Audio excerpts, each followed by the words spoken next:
Hey, here's that little controller I was talking to you about on the phone yesterday. It's pretty nice. It comes with the remote here and the controller right there.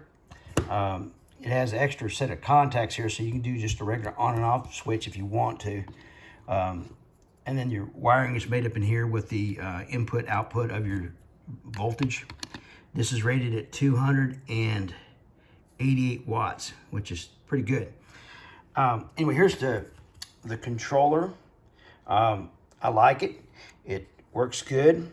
You can turn it on and off right here. You can dim it up and right there, dim it down on this side. And if you have a preset light that you like, you can program that in and you can turn it on and off right there, or save it. A few things I do not like about it, and I'd have to get the Chinese to do for us.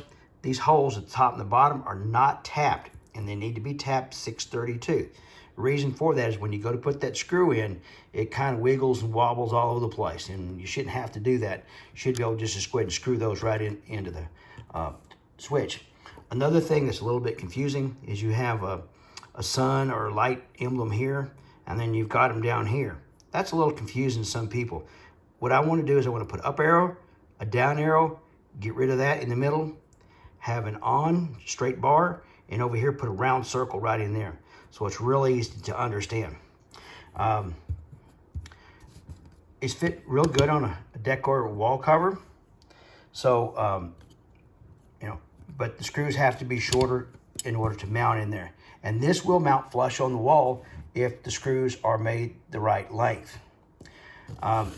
Another thing that I like about this is if you have a switch on the wall and you want to replace one and you have an opening, you can go ahead and put that right beside a regular decor switch and they look just the same, fits in the same cover. And then you can put that in there and put your cover right over that and you're good to go. Another thing I like about this unit is if you have just a switch by itself on the wall, you can screw this to your plate and it's all screwed together as one piece. And then you can take and screw that to your other switch and you're good to go. You don't have to punch no holes in the wall or any screw holes or anything. So it'll snap right on there with them two screws. Another thing I really like about this unit is this one snaps and turns into a remote. It's pretty nice. And you can just go back and put that right back into your wall outlet and put that in and out just like that. So it's a really nice unit. I like it. I do sell the InOceans and they are very expensive and a little bit harder to program. And I'm not getting the real low dimming from one. It seems to me like I'm down to about 10% is all that InOcean will dim down to. So I think this is a really good outfit for us. I've got 120 going into a Meanwell, 24 volt going out in the controller and back to the LED. So if this interests you, let me know. Thanks.